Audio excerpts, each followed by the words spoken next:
What if we were to only learn the rules of watercolor, or any medium for that matter, just so we could then curiously stretch their limits? And I think you know where I'm going here.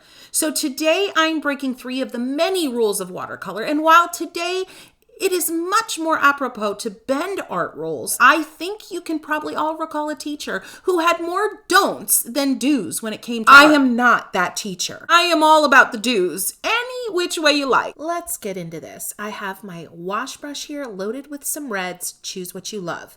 I'm using just the edge and making some C's that kind of cup and surround and overlap each other a little bit. As I radiate out, I'm pressing down as I make my C, and I'm making sure that none of my C's lay right on top of one another as I go around and around the center. So these are going to kind of lay next to each other, but like bricks, so staggered. And some of the marks as I go around are going to be thinner, some are going to be thicker, and some of these strokes are thin, thick, then thin again. Now, the rule we broke is we started dark. And guess what, friends? We started dark and we're going to stay dark. I'm going around with my 1/4-inch dagger now with clean water and doing a little blendy blend action. So all of those marks I've made so far just start to squish and mingle with one another nicely. But again, the point is that we started with dark color. No building up, no gradual evolution from light to dark. We just went all in with all of the saturation of our pigment on our brush. And guess what other rule we broke? That's what my painting water looks like. Okay, rules aside, back to this gorgeous flower. I'm using the tip of my 1/4-inch dagger and I'm adding just a few expressive lines around the diameter of this rose. As I work, I'm being mindful to adjust the pressure, light and heavier pressure as I go. On the inner petals, I'm adding a few curved, repetitive marks with the tip of my brush so we look like we have some curved petals that are curving out from the center, not inward necessarily. And I picked up some dark blue. Remember, start dark, stay dark. And I'm adding that darkness to just some of the areas to suggest overlap, depth, and more definition. Going from light washes to darker layers in watercolor is such a pivotal rule. It's one that most people are pretty strict with. But friends, I really like starting dark and staying dark because it's all relative, right? We start dark and we just go darker to get the definition we need. Yes, it creates a more dramatic, moody look like this leaf here, but there's nothing wrong with dramatic and moody. Let's get into these leaves. I'm doing some upstrokes and downstrokes and repeating again and again and again, connecting with the tip of my brush, a very light touch, upward stroke for a stem, and then another leaf press, drag, and lift. Remember, a slow, gradual lift to get that nice detail point on the end of your leaf. And now a downstroke.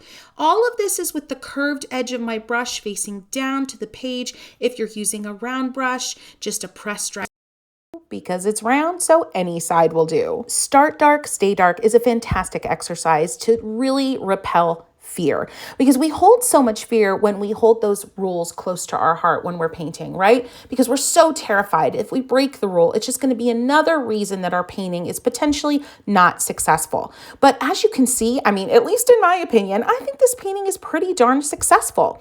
All right, back to the leaves, friends. I'm doing a bunch of repetitive downstrokes there in the upper left-hand corner. That's the thing with leaves. Repeat the same stroke, just make them a little thicker, a little longer, a little shorter, right next to one another. And before you know it, you have a big, beautiful, bountiful leaf. And always remember downstrokes and upstrokes. Depending on which you use and depending on the pressure and the amount of water on your brush, you're going to get a very different looking leaf. And that says to me, lovely personality. Going along the edge of that big leaf there with a few little dab and lifts while the leaf is still wet. And now you've got a lovely, ruffly, pointy rose leaf look. I've cut out all of the footage where I'm grabbing for the paints in this video, friends, and that's by design because I want you to do you, boo. I want you to use what colors inspire you. The only rule here is to stay dark, okay? I am rinsing my brush quite a lot, especially going back between red and greens and purples and blues, but you get it.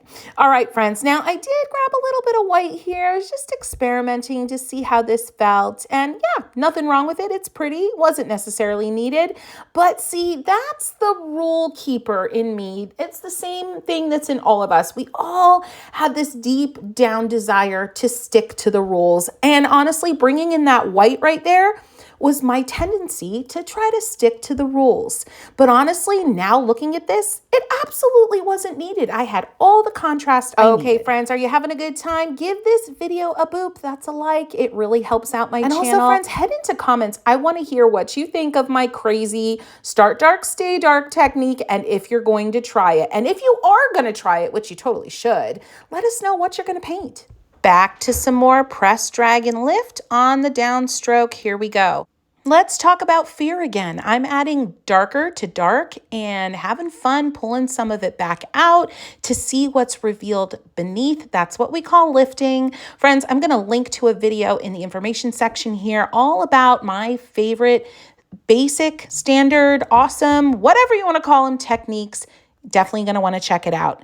Friends, I hope this fear bashing lesson has given you some hope that you don't have to be scared. We're not done yet, but I want to give you the confidence to make these big, bold moves and to break the big, bad rules any way you like. In the name of transparency, I really didn't like the way that those leaves coming down along the left-hand side of the rose were looking, so I decided to get really intense, load up my brush with a bunch of red, and cover those bad boys up, and now I'm a happy camper. Press, drag, and lift a few times, radiating from a center with that red, and you have a bud. And now some super duper saturated dark green from my palette. It's probably a mixture of green, blue, purple, and red. Yep, that's right.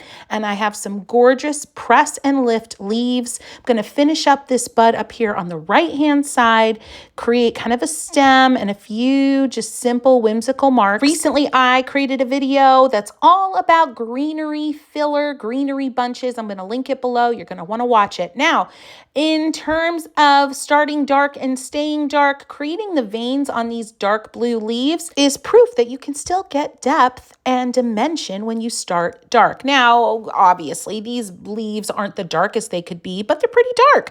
So I'm just going in with a really, really intense indigo. It's blue, purple, green mixed together, and adding my detailing with the very tip of my dagger brush. Light hand, keep your arm moving. Try not to just work from your fingers. See how my whole arm is moving there? Love it. And yes, I did just take that same dark green color from the leaf detailing, and I'm now adding it to my rose.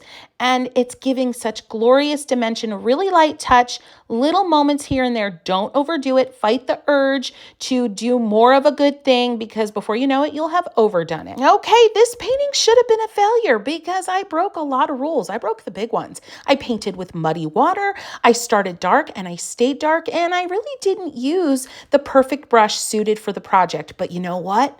I really like this. Should you paint like this all the time? Not necessarily, but the point is you should paint like this every once in a while to remind yourself that these fear moments aren't as big of a deal as you make them up to be. All right, friends, watch this playlist next because you're going to get a big old dose of fear-crushing watercolor.